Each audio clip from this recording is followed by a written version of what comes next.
I came home from my fishing trip to find my nephew's girlfriend sprawled across my leather recliner, feet up on my coffee table, scrolling through her phone like she owned the place.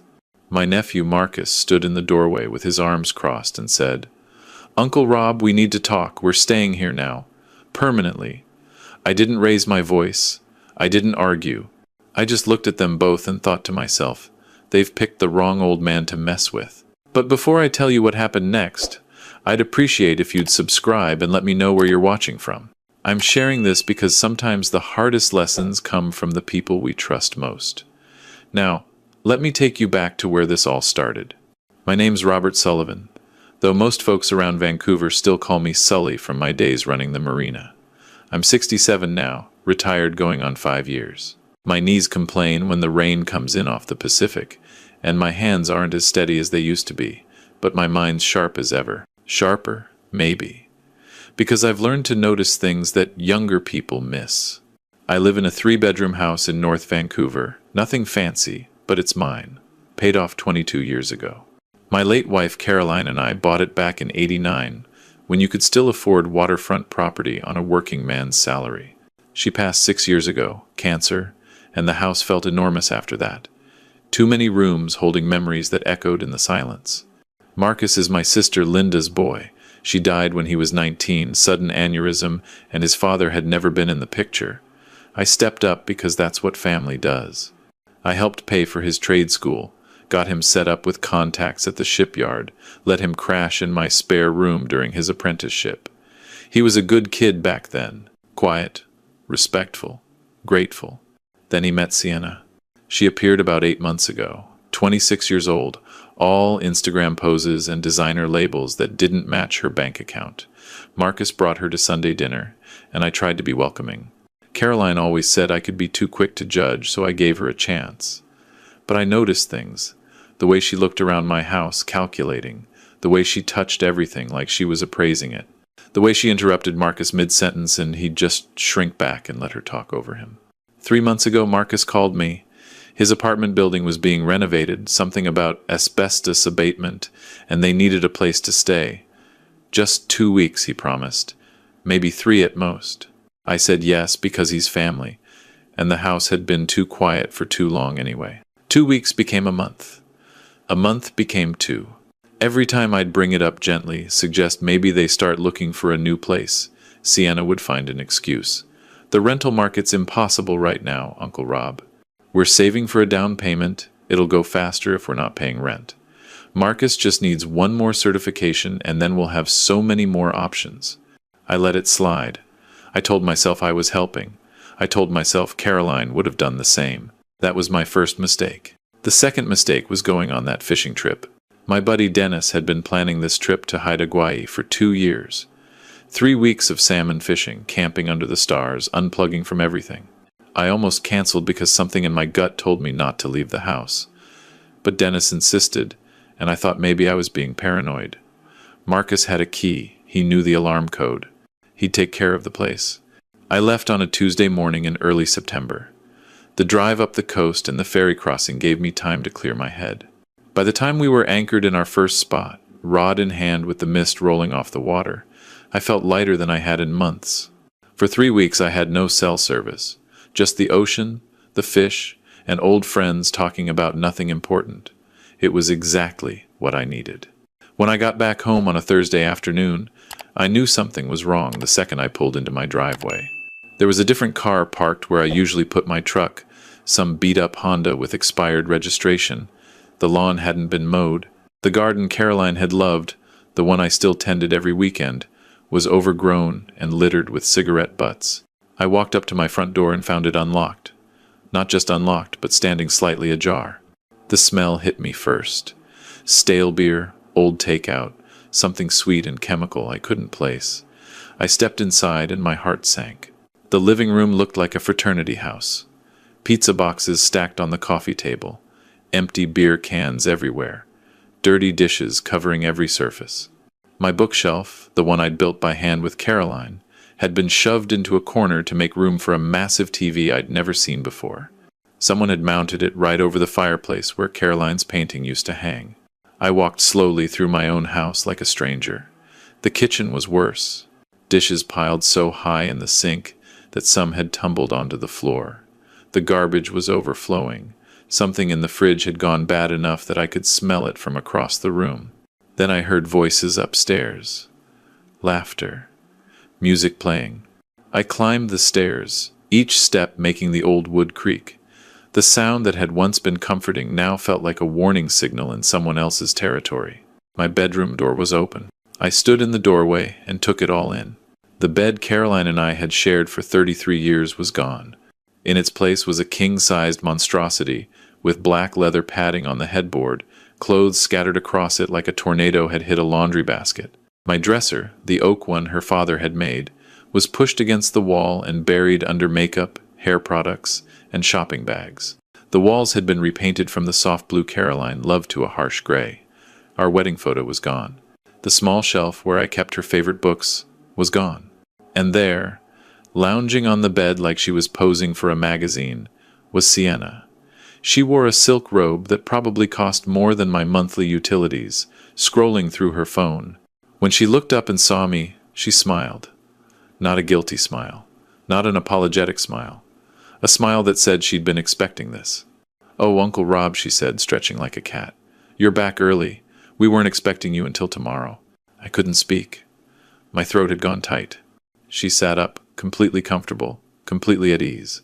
"So, what do you think? We did a major upgrade in here. That old furniture was so dated. This is much better, don't you think?" "Where's my bed?" The words came out quieter than I intended. She waved her hand dismissively. "Oh, we donated that. And the dresser was just taking up space, so we put it in the garage. This room gets the best light, and we need space for our stuff. You understand?" Before I could respond, Marcus appeared in the doorway behind me. He wouldn't meet my eyes. "Hey, Uncle Rob," he said. "Good trip?" I turned to look at him. Really look at him. The nephew I'd helped raise, the boy who used to sit at my kitchen table doing homework while I made dinner. He stood there with his shoulders hunched, hands in his pockets, looking at the floor. "Marcus," I said slowly, "what is this?" He shifted his weight. "Look, we've been talking, and this arrangement, it's working really well for all of us. You've got this big house, you don't need all this space. We figured we could take this room, since it's the master, and you could use one of the smaller rooms. It makes more sense." "Makes more sense," I repeated. Sienna stood up now, walking over to stand beside Marcus. She put her hand on his arm, and I watched him lean into her touch like a puppet on strings. "We're doing you a favor, really," she said. Her voice had that sweet coating people use when they're trying to sell you something you don't want. "This house is too big for you to maintain alone. We can help with upkeep, expenses. It's better for everyone if we just stay permanently." The word hung in the air like smoke. Permanently. I looked at them both standing there in my bedroom, in my house, telling me how things were going to be. And something inside me went very cold and very quiet. "Get out," I said. Sienna laughed. "Uncle Rob, don't be dramatic." I said, "Get out." My voice hadn't gotten louder, but something in it made Marcus flinch. "We're not going anywhere," Sienna said, her smile hardening. "We've been living here for 2 months. We've established residency. You can't just kick us out. We have rights." Rights. She'd actually said it out loud. The thing she'd been planning all along. I looked at Marcus. "Is this what you want? To steal from your own family?" He still wouldn't look at me. "It's not stealing, Uncle Rob. We're just being practical." That's when I knew. This wasn't confusion or poor judgment. This was calculated. They'd waited until I was gone, until I was unreachable, to make their move. I turned and walked out of the room without another word. I could hear Sienna behind me saying something to Marcus, her voice low and pleased. I walked downstairs, through the wreckage of my living room, and out to my truck. My hands were shaking as I started the engine. Not from fear, from rage, but also from something else. Clarity. They thought they'd cornered an old man. They thought I was too tired, too lonely, too grateful for their company to fight back. They had no idea what they'd just started. I drove to a motel on the highway, checked in, and sat on the edge of the bed, staring at the wall. The room smelled like bleach and old carpet. I could hear traffic outside and someone's TV through the thin walls. This is where they'd reduced me to, paying for a room while strangers slept in my house. But that grief, that anger, it was about to become fuel. I pulled out my phone and made 3 calls. The first was to my lawyer, Tom Mackenzie. We'd known each other for 40 years, since back when we were both young and stupid and thought we'd live forever. I told him everything. He listened without interrupting, and when I finished, he was quiet for a long moment. "Sully," he said finally, "this is elder abuse. Financial exploitation. We can pursue this criminally if you want." "I want them out of my house," I said, "legally, completely, and I want them to understand what they've done." "Give me 24 hours, Tom said. "Don't go back there yet. Let me handle this right." The second call was to my friend James Chen, a retired RCMP officer who now worked as a private investigator. I needed to know exactly who Sienna was and what I was dealing with. "I'll dig into her background," James said. "Financial records, social media, prior addresses. If there's something there, I'll find it." The third call was to my daughter Beth. She lived in Toronto with her family, and we talked every Sunday. But this couldn't wait. "Dad?" She answered on the second ring, concern already in her voice. "What's wrong?" I told her everything, the whole story. When I finished, she was breathing hard. "That absolute," she stopped herself. "Dad, I'm booking a flight. I'll be there tomorrow." "You don't need to do that, honey." "Yes, I do. Mom would have been on the first plane, and so am I. Nobody does this to my father." After we hung up, I sat in that motel room as the sun went down and the neon sign outside flickered on. For the first time in 6 years, I wished Caroline was still here. Not because I needed her to fight this battle, but because she would have known exactly what to say to make the hurt a little less sharp. Instead, I pulled out a notebook and started writing. Every detail I could remember. Dates, conversations, things they'd said, the donated furniture, the repainted walls. Sienna's comment about residency rights, Marcus's refusal to meet my eyes. I was building something, not a wall, but a case. And by the time I was done, they'd understand that patience isn't weakness. It's strategy. The next morning, Tom called me at 7:30. "I've filed for an emergency eviction hearing. We've got a court date in 3 days. In the meantime, I'm sending someone to serve them with a notice to vacate and a restraining order preventing them from damaging or removing any more property." "Can they fight it?" I asked. "They can try, but they're not on the lease. They're not paying rent, and they've destroyed property. Plus, if your PI friend finds what I think he'll find, they won't want this going to court." By noon, James called. "You're going to want to sit down for this." I was already sitting, but I gripped the phone tighter. Sienna Reeves, 26. Originally from Surrey. She's got a history. 2 years ago, she moved in with an elderly man in Burnaby, claimed she was his caregiver. 6 months later, she'd convinced him to add her to his bank accounts. His daughter caught on and filed charges, but the old man refused to testify. Charges were dropped. My stomach turned. "There's more," James continued. "Before that, she lived with a widower in Richmond. Similar pattern. Moved in as a companion, started isolating him from his family, took control of his finances. That one ended when his son physically removed her from the house. No charges filed because the old man was too embarrassed." "She's done this before," I said quietly.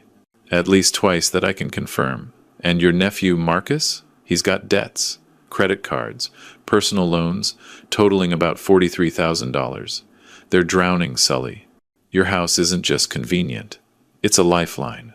After I hung up, I sat very still. The anger had gone cold and sharp. This wasn't just about my house anymore. This was about stopping someone who'd made a career out of exploiting people's loneliness and trust. Beth arrived that evening. She walked into the motel room, took one look at me, and pulled me into a hug. "We're fixing this, Dad." The next day, a process server showed up at my house at 8 in the morning. I wasn't there, but Beth and I parked down the street and watched. We saw him knock, saw Marcus answer the door, saw him hand over the papers. Even from a distance, I could see the color drain from Marcus's face.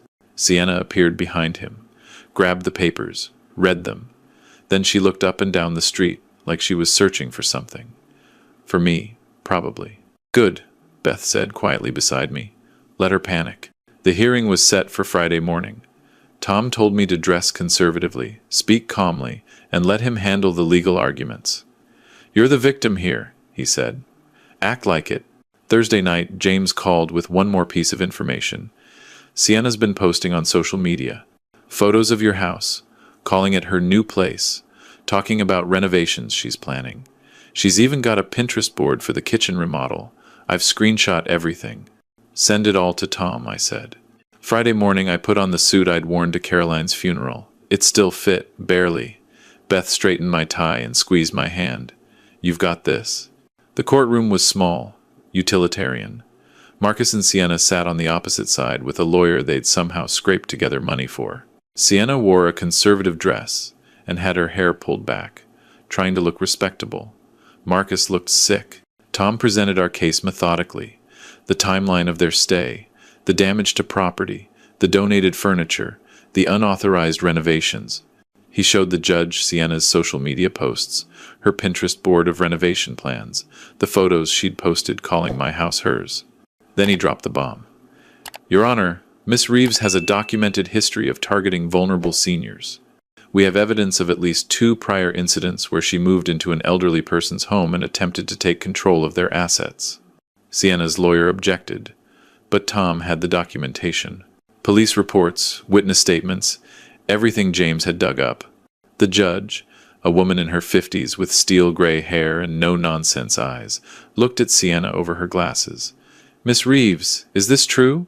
Sienna's mask cracked. Those were misunderstandings. I was trying to help. Answer the question. Did you move into 2 separate homes belonging to elderly men and attempt to gain control of their property? Silence. Miss Reeves, I never did anything illegal, she said finally. That's not what I asked. The whole thing took less than 90 minutes. The judge ruled in my favor.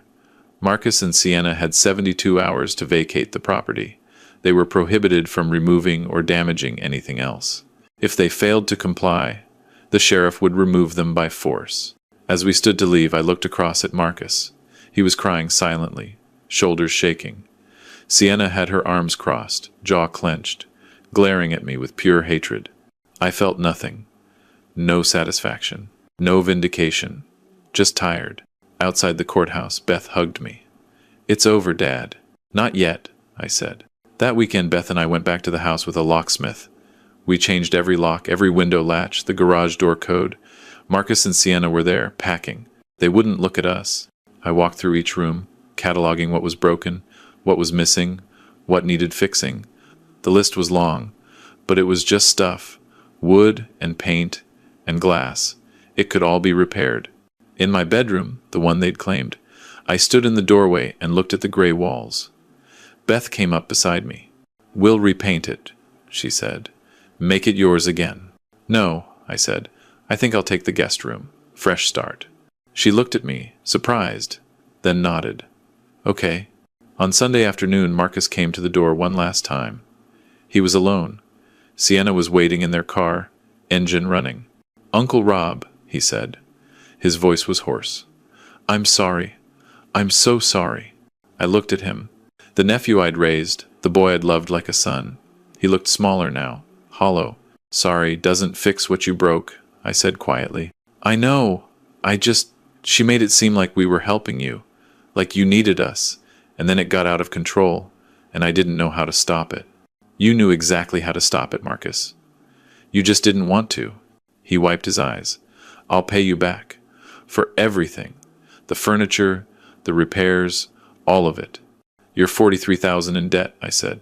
Focus on fixing your own life first. He nodded, started to turn away, then stopped. Aunt Caroline would be so disappointed in me. That was the truest thing he'd said. Yes, I agreed. She would be. After they drove away, Beth and I stood in the driveway watching the taillights disappear around the corner. Do you think he'll be okay? She asked. Eventually, once he gets away from her. And you? I looked up at the house. My house.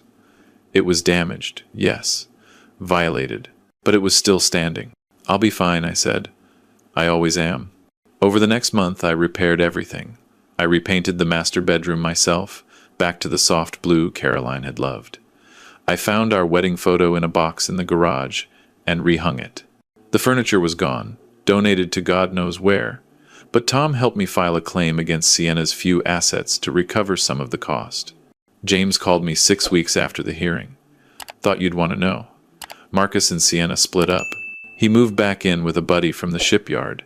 She's already moved in with someone new.